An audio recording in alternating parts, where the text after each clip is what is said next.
السلام علیکم ورحمۃ اللہ وبرکاتہ۔ الحمد للہ رب العالمین وبہ استعین واشہد ان لا الہ الا اللہ وحدہ لا شریک لہ واشہد ان محمدا عبدہ ورسولہ اما بعد۔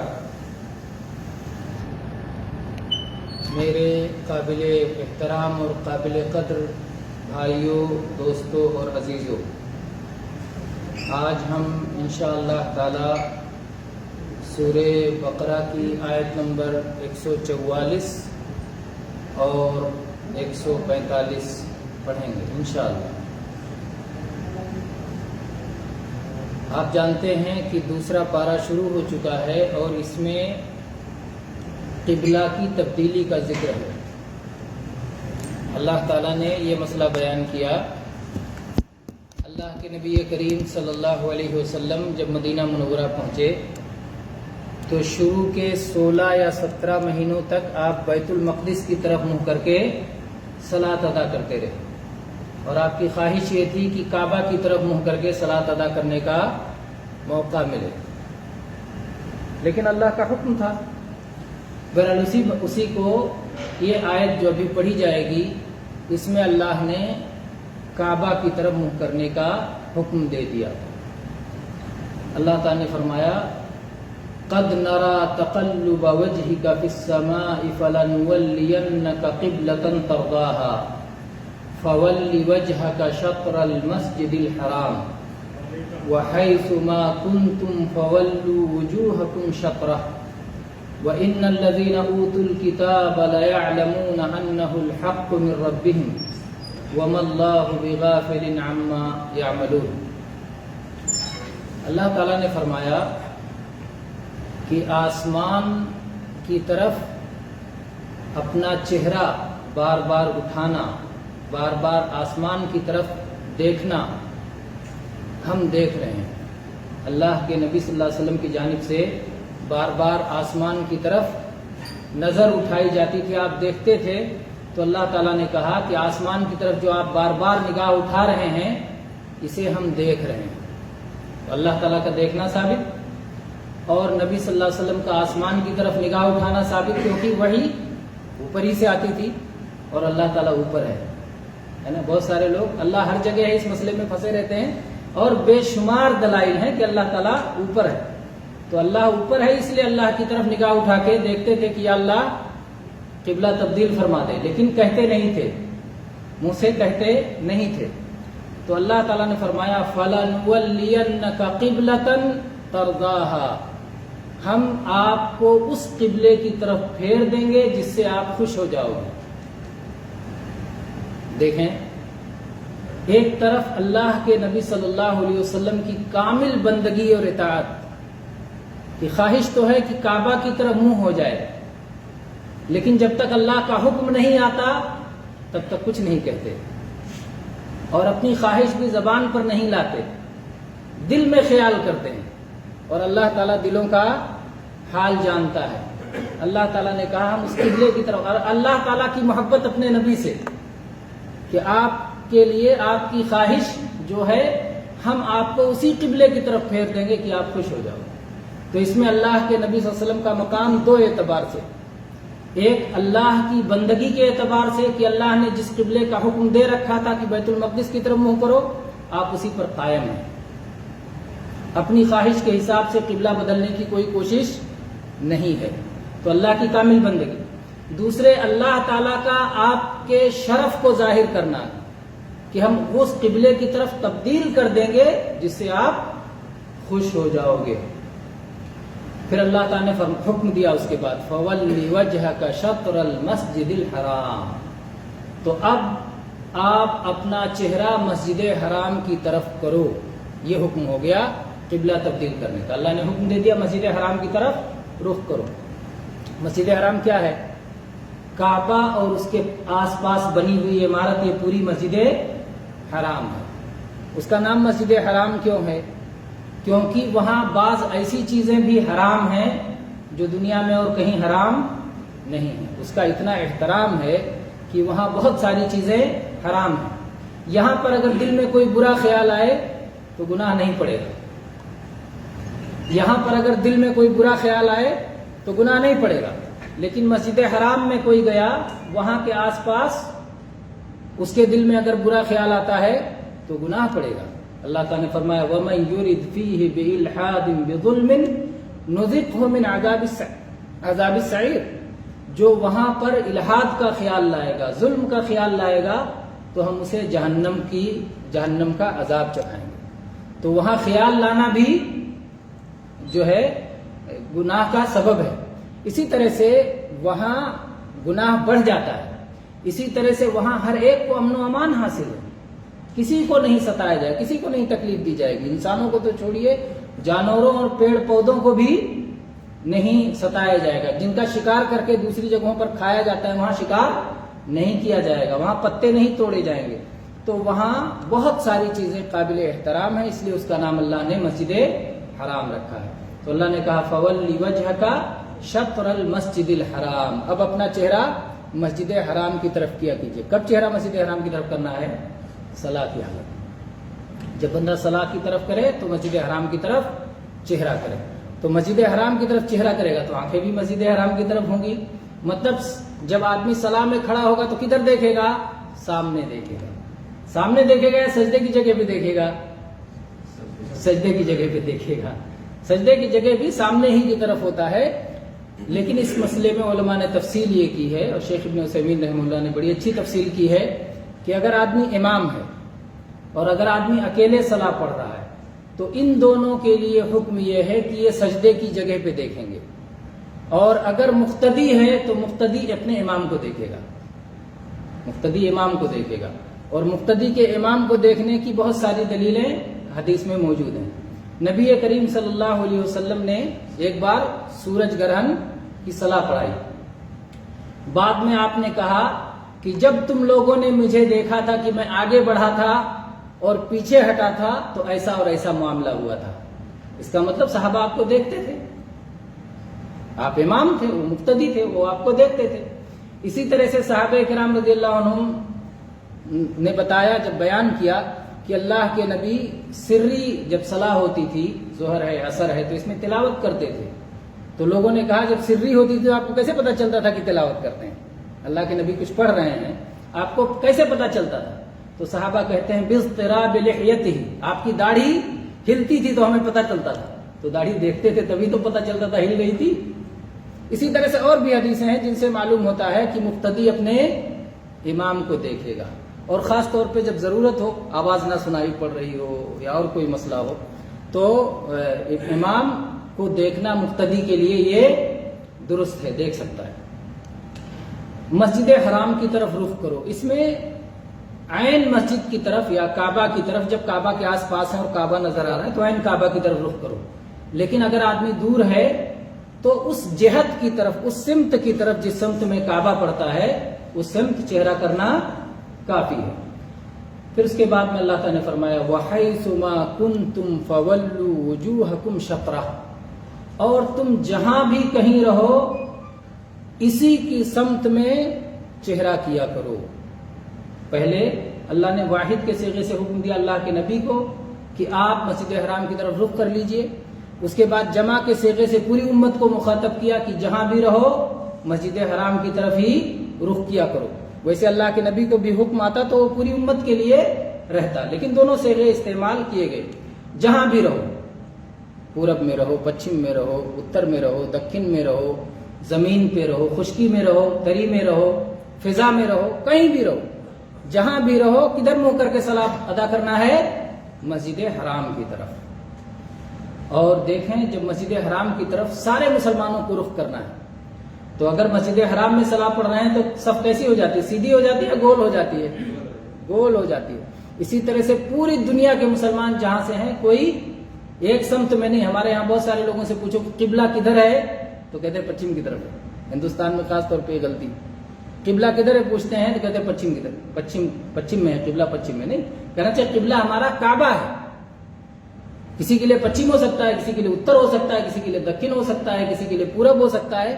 یہ جاننا چاہیے کہ ہمارا قبلہ مسجد حرام ہے، ہمارا قبلہ کعبہ ہے، ہم کعبہ کی طرف منہ کرتے ہیں، ہم پچھم کی طرف منہ نہیں کرتے. ہماری طرف سے ہندوستان سے چونکہ کعبہ پچھم میں پڑتا ہے اس لیے ہم پچھم منہ کرتے ہیں.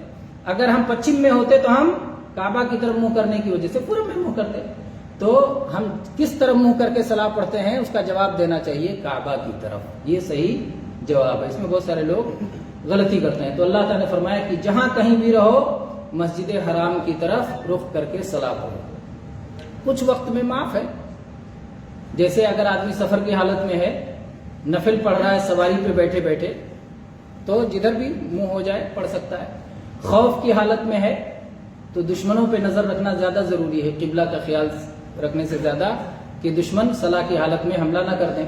تو صلاۃ الخوف میں اس اہم نہیں ہے. اور باقی حالتوں میں بعض حالات ایسے ہوتے ہیں کہ قبلہ نہیں پتہ رہتا ہے, تو وہاں تو کوشش کرنا ہے کہ قبلہ کس طرف اجتہاد کرنا ہے. تو جہاں بھی رہو قبلہ کی طرف منہ کیا کرو. اس کے بعد اللہ تعالیٰ نے فرمایا وَإِنَّ الَّذِينَ أُوتُوا الْكِتَابَ لَيَعْلَمُونَ أَنَّهُ الْحَقُّ مِنْ رَبِّهِمْ, اور وہ لوگ جنہیں کتاب دی گئی ہے, یہود و نصارہ اہل کتاب, وہ اس بات کو یقینی طور پر جانتے ہیں کہ یہ ان کے رب کی جانب سے برحق ہے.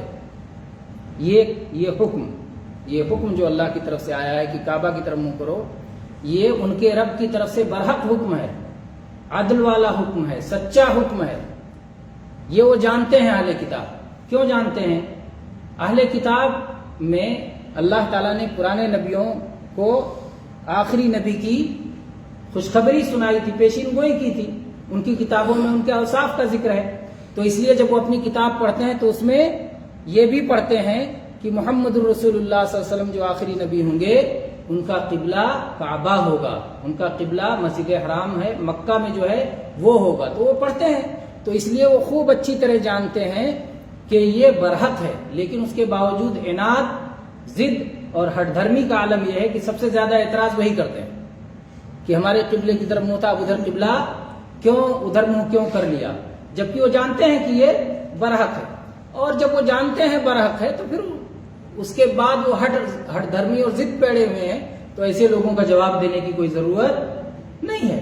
اگر یہ ہوتا کہ کوئی شک و شبہ ہے, کچھ بات نہیں سمجھ میں آ رہی, تو سمجھانے اور بتانے کی ضرورت تھی. لیکن جب پہلے سے معلوم ہے کہ یہ ہٹ دھرمی کر رہے ہیں تو پھر انہیں کچھ بتانے کی, کہنے کی ضرورت نہیں ہے. اور ہونا یہ چاہیے کہ اللہ نے انہیں کتاب دی تھی, انہیں علم دیا تھا, تو وہ اپنے علم کو عام کرتے اور لوگوں کو بتلاتے کہ آخری نبی کی یہ نشانیاں ہیں اور آخری نبی اس کعبہ کی طرف منہ کریں گے. لیکن وہ اسے چھپا رہے ہیں اور بتلا نہیں رہے ہیں, تو وہ یہ نہ سمجھیں کہ اللہ تعالیٰ ان کے اس عمل سے غافل ہے. پھر اللہ نے دھمکی بھی دی. اللہ نے فرمایا وَمَا اللَّهُ بِغَافِلٍ عَمَّا يَعْمَلُونَ, اور جو کچھ اہل کتاب کر رہے ہیں اللہ ان کے عمل سے غافل نہیں ہے, بلکہ اللہ تعالیٰ کو خوب اچھی طرح علم ہے. اللہ تعالیٰ خوب جانتا ہے ان کے عمل کو, ان کے کرتوت کو, اور اس پر انہیں سزا دے گا. تو اس لیے اللہ نے اس میں وعید بھی رکھی ہے. اس کے بعد میں اللہ تعالیٰ نے فرمایا وَلَئِنْ أَتَيْتَ الَّذِينَ أُوتُوا الْكِتَابَ بِكُلِّ آيَةٍ مَا تَبِعُوا قِبْلَتَكَ وَمَا أَنْتَ بِتَابِعٍ قِبْلَتَهُمْ وَمَا بَعْضُهُمْ بِتَابِعٍ قِبْلَةَ بَعْضٍ وَلَئِنِ اتَّبَعْتَ أَهْوَاءَهُمْ مِنْ بَعْدِ مَا جَاءَكَ مِنَ الْعِلْمِ إِنَّكَ إِذًا لَمِنَ الظَّالِمِينَ. اللہ تعالیٰ نے فرمایا کہ اے اللہ کے نبی صلی اللہ علیہ وسلم, اگر آپ اہل کتاب کو ہر طرح کی نشانی دکھا دیں گے, ہر طرح کی دلیل پیش کر دیں گے, پھر بھی وہ آپ کے قبلے کی پیروی نہیں کریں گے. اس میں اللہ کے نبی صلی اللہ علیہ وسلم کو تسلی دی جا رہی, کیونکہ اللہ کے نبی صلی اللہ علیہ وسلم کو لوگوں کے ہدایت کی بڑی تڑپ تھی. چاہتے تھے کیسے وہ راہ حق پہ آ جائیں. جب یہی اللہ کی جانب سے قبلہ ہے تو اسے تسلیم کر لیں. اس لیے آپ چاہتے تھے کہ ہر طرح کی نشانی انہیں دکھا دی جائے, ہر طرح کی دلیل انہیں بتا دی جائے.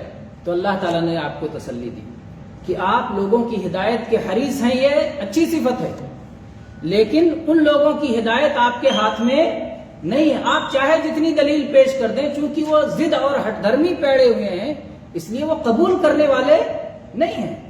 وہ آپ کے قبلے کو اختیار نہیں کریں گے. اور قبلہ تو دین کا ایک حصہ ہے, ایک حصہ ہے نا, چھوٹا سا حصہ. تو جو چھوٹا سا حصہ نہیں قبول کرے گا وہ پورا دین کیسے قبول کرے گا؟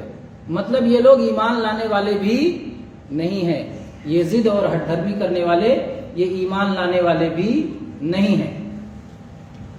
پھر اللہ تعالیٰ نے آگے فرمایا وما انت بتابع قبلتهم، اور آپ بھی ان کے قبلے کی پیروی کرنے والے نہیں ہیں، آپ بھی ان کے قبلے کی طرف منہ کرنے والے نہیں ہیں، اس لیے کہ آپ تو حق پہ چلنے والے ہیں، آپ تو اللہ کا حکم ماننے والے ہیں، آپ پر اللہ کا حکم آ گیا ہے کہ قبلے کی طرف منہ کریں، تو آپ اللہ کا حکم چھوڑ کر کے کیسے ان کے قبلے کی طرف پیروی کریں گے؟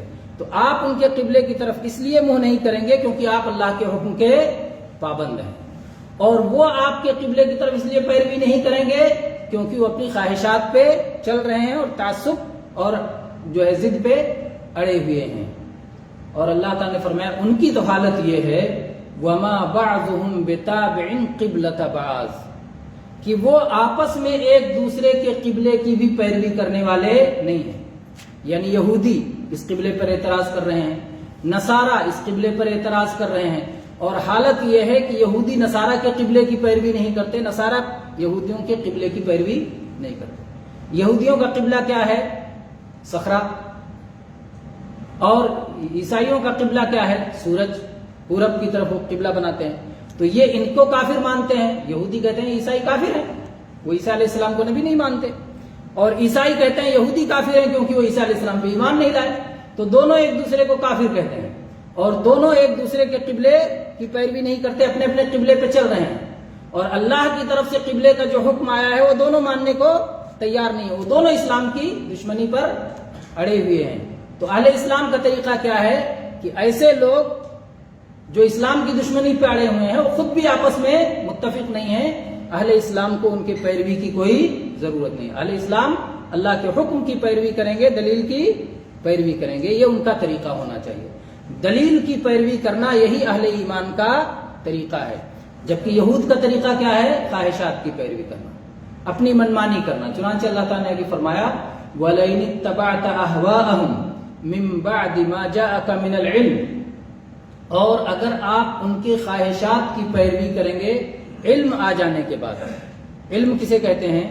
جو آسمان سے وحی کی صورت میں آئے وہ علم ہے، اللہ کے نبی پر اللہ کی طرف سے وحی آ گئی ہے، جبریل علیہ السلام وحی لے کے آئے ہیں، تو یہ علم ہے، اور جو کچھ وہ کہہ رہے ہیں یہود و نصارہ وہ علم نہیں ہے، صرف خواہشات ہے، اس لیے کہ اصلاً اللہ نے کعبہ ہی کو سارے نبیوں کا قبلہ بنایا، پھر ان لوگوں نے اس قبلے کو بدل کر کے اپنا قبلہ الگ کر لیا، تو یہ سارے انبیاء کا قبلہ تھا، اور اگر رہا بھی ہو قبلہ، مان لیجئے کہ ان کے نبیوں نے ان کو یہی قبلہ بتایا تھا، لیکن اللہ نے جب اس کو منسوخ کر دیا تو اللہ کے حکم پہ چلنا ہے، تو اس لیے اب جو کچھ ان کے پاس بچا ہے وہ منسوخ یا مبدل ہے، یا تبدیل کیا ہوا ہے یا اللہ نے اسے منسوخ کر دیا ہے، اس لیے اس کی اتباع اور پیروی نہیں کی جائے گی، اب علم کی پیروی کی جائے گی جو آسمان سے نازل ہوا ہے۔ تو علم وہ ہے جو وحی کی صورت میں، قرآن پاک کی صورت میں، نبی صلی اللہ علیہ وسلم کی احادیث کی صورت میں، کیونکہ نبی صلی اللہ علیہ وسلم جو کچھ کہتے تھے وہ کیا ہوتا تھا؟ وہ اپنی طرف سے نہیں کرتے تھے، وما ينطق عن الهوى ان هو الا وحی یوحى، آپ اللہ کی وحی سے ہی کوئی بات کہتے تھے۔ تو اللہ تعالیٰ نے فرمایا کہ اگر علم آ جانے کے بعد آپ ان کی خواہشات کی پیروی کریں گے انک اذا لمن الظالمین، تو آپ ظالموں میں سے ہو جائیں گے، تو آپ ظالموں میں سے، کس کو اللہ تعالیٰ کہہ رہا ہے؟ محمد الرسول اللہ صلی اللہ علیہ وسلم۔ اس سے کیا معلوم ہوتا ہے؟ اللہ کے یہاں کسی شخصیت کی کوئی اہمیت نہیں ہے، اس شخصیت کے کردار کی اہمیت۔ اللہ کے نبی صلی اللہ علیہ وسلم اللہ کے پیارے ہیں، محبوب ہیں، آخری رسول ہیں، بہت بڑا درجہ ہے، سید ولد آدم ہیں، شافع محشر ہیں، صاحب شفاعت عظمیٰ ہیں، سب کچھ ہے، مقام محمود والے ہیں، لیکن اللہ تعالیٰ کہہ رہا ہے کہ اگر آپ نے علم کو چھوڑ کر خواہشات کی پیروی کی تو آپ ظالموں میں سے ہو جائیں۔ اب سوچئے اللہ کے نبی کے بارے میں جب اللہ تعالیٰ یہ کہہ رہا ہے تو نبی کے علاوہ کوئی آ کے کہے کہ یہ تو نبی کے خاندان کا ہے، یہ تو فلاں سے بابا سے بیعت ہے، یہ تو فلاں پیر کا دامن تھامے ہوئے ہے، اس کا عمل اور کردار صحیح نہ ہو، حق کو قبول کرنے والا نہ ہو، اپنی خواہشات پہ چلنے والا ہو، اس کا کوئی اعتبار ہوگا اللہ کے یہاں؟ اللہ کے یہاں کچھ نہیں، اللہ کے یہاں آپ کا ایمان و عمل آپ کے لیے فیصلہ کن ہوگا. کسی کا حسب نسب، کسی کا جو ہے خاندان اور کسی کا کوئی مقام و مرتبہ اللہ کے یہاں کچھ کام آنے والا نہیں ہے. نبی کریم صلی اللہ علیہ وسلم نے اسی بات کو بہت صاف انداز میں کہہ دیا ہے.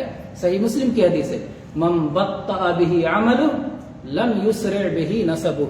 جس کا عمل اسے پیچھے کر دے اس کا نسب اور خاندان اسے آگے نہیں لے جا سکتا ہے. تو اللہ تعالیٰ نے اپنے نبی سے کہا کہ اگر آپ بھی علم کو چھوڑ کر خواہشات کی پیروی کریں گے تو ظالموں میں سے ہو جائیں گے. یہ نہیں کہا کہ آپ ظالم ہو جاؤ گے، ظالموں میں سے ہو جائیں گے. اللہ نے نرمی اختیار کی اپنے نبی کے ساتھ میں. نبی یہ کریم صلی اللہ علیہ وسلم سے خطاب کرتے ہوئے اللہ تعالیٰ نے آپ کے مقام کو امت کو سمجھایا ہے کہ نبی کریم صلی اللہ علیہ وسلم کی عظمت ہمارے دلوں میں کس طرح رہنا چاہیے کہ اللہ تعالیٰ بھی آپ کے ساتھ تلطف کا اور نرمی کا معاملہ اختیار کرتا ہے. جیسے اللہ تعالیٰ نے جب ذکر کیا عبس و تولی ان جاءہ الاعمی، اس آدمی نے منہ بگاڑا، اس آدمی نے پیٹھ پھیر لیا اندھے کے آنے پر، اسے تعلیم نہیں دی. یہ کس کو کہا گیا؟ محمد الرسول اللہ صلی اللہ علیہ وسلم کے بارے میں.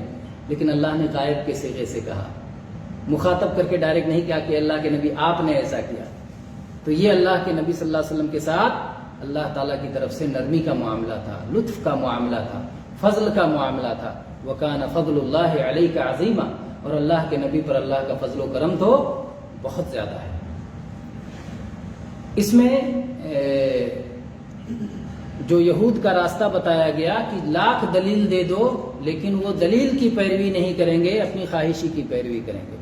اہل علم نے اس ضمن میں لکھا ہے کہ بہت سارے تقلید کرنے والے لوگ بھی یہود کی اسی راستے پر چل رہے ہیں.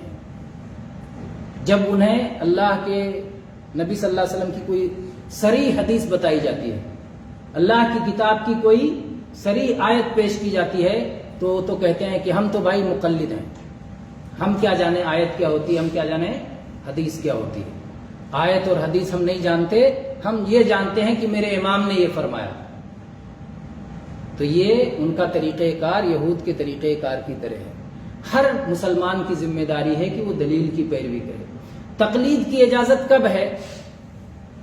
جب آپ کے سامنے دلیل نہ ہو. اللہ کی بات ہے اس وقت تقلید کا کیا مطلب؟ اللہ کے رسول کی بات ہے اس وقت تقلید کا کیا مطلب؟ جس وقت نہ ہو، نہ اللہ کی بات کوئی سامنے ہو، نہ اللہ کے رسول کی کوئی بات سامنے ہو، تو عالم سے پوچھ لو. اللہ تعالیٰ نے کیا فرمایا؟ فَاسْأَلُوا أَهْلَ الذِّكْرِ إِن كُنتُمْ لَا تَعْلَمُونَ بِالْبَيِّنَاتِ وَالزُّبُرِ. اہل علم سے پوچھو اگر تم خود دلائل اور کتابوں کے ساتھ نہیں جانتے ہو. لا تعلمون بالبینات والزبر، یہ بات جو ہے علم سے متعلق ہے، سوال سے متعلق نہیں ہو سکتا. بعض لوگوں نے یہ غلطی کی ہے، فسالو اہل ذکر کہتے ہیں کہ اہل ذکر سے علماء سے دلائل کے ساتھ پوچھو. یہ بات صحیح نہیں ہے، اس لیے کہ سوال کا صلہ با نہیں آتا ہے، وہ عربی قاعدے کی روح سے غلط ہو جائے گا. صحیح بات یہ ہے کہ اگر تم دلائل کے ساتھ نہیں جانتے ہو، کسی مسئلے کو دلیل کے ساتھ نہیں جانتے ہو تو علماء سے پوچھ لو. لیکن اگر خود دلیل کے ساتھ جانتے ہو تو پھر عالم سے پوچھنے کی کیا ضرورت ہے؟ آپ اگر مسئلے کو دلیل کے ساتھ جانتے ہو، اس کی مثال اہل علم نے ایک دی ہے اس طرح سے کہ ایک آدمی کے پاس ذبح کیا ہوا تازہ اور اچھا گوشت موجود ہے اور بغل میں مردار موجود ہے. تو جب یہ تازہ اور اچھا گوشت بھوک مٹانے کے لیے موجود ہے تو مردار کھائے گا؟ نہیں کھائے گا. تو دلیل کی مثال ایسے ہے کہ تازہ اور فریش گوشت اس کے سامنے موجود ہے. اور تقلید یہ ضرورت پر ہے. اگر آپ نہیں جانتے دلیل کو تو دوسرے کی بات مان لو، عالم سے پوچھ کے عمل کرو. نہیں معلوم ہے تو یہ ضرورت پر ہے. ایسے ہے کہ جیسے ضرورت پہ مردار کھانے کی اجازت دی گئی ہے، یہ اس کی مثال ہے. لیکن اس کے باوجود آج بہت سارے لوگوں کی حالت یہ ہے کہ وہ دلیل کو تسلیم نہیں کرتے. وہ کہہ دیتے ہیں کہ نہیں میں تو فلاں پیر صاحب نے کہا بس وہی جانتا ہوں، فلاں بزرگ نے کہا وہی جانتا ہوں، فلاں امام نے کہا وہی جانتا ہوں. تو یہ چیز اس میں یہودیوں کے طریقہ کار کی پیروی ہے کہ ضد اور اناد اور ہٹ درمی پہ لگے ہوئے ہیں. اور جو ہے جبکہ ہر مسلمان کی ذمہ داری یہ ہے کہ علم آ جائے تو علم کے بعد علم کی پیروی کرے، نہ کہ خواہش کی پیروی کرے. کیونکہ ایک جانب علم ہوگا، دوسرے جانب اس کے مقابلے میں خواہش ہی ہوگا. اور اللہ تعالیٰ نے یہاں کیا فرمایا کہ علم آ جانے کے بعد خواہشات کی پیروی کی تو ظالم ہو جاؤ گے. یعنی ایک آدمی ایسا بھی ہو سکتا ہے کہ علم نہیں ہے، گمراہ ہے، علم نہ ہونے کی وجہ سے راستے سے بھٹکا ہوا ہے، لیکن علم آ جانے کے بعد اگر کوئی مخالفت کرتا ہے تو وہ ظالم ہوگا، تب گرفت ہوگی. علم کے بغیر اگر ہے تو شاید صرف یہ کہہ کر چھوڑ دیا جائے کہ یہ تو گمراہ ہے، بھٹکا ہوا ہے، علم نہیں ہے اس کے پاس. لیکن علم بھی آ جائے اور اس کے بعد اس کی مخالفت کرتا ہے تو پھر وہ گرفت کا اور سزا کا مستحق ہو جائے گا اور وہ ظالم ہو جائے گا. تو بہرحال یہ 2 آیتیں آج پڑھی گئیں. اللہ تعالیٰ سے دعا ہے کہ اللہ تعالیٰ ہم سب کو قرآن پاک سے اپنا تعلق مضبوط کرنے، قرآن پاک پڑھنے، اس میں غور و فکر کرنے کی توفیق عطا فرمائے اور ہماری کوتاہیوں سے درگزر فرمائے. آمین. وآخر دعوانا الحمد للہ رب العالمین. وصلی اللہ علیہ وسلم.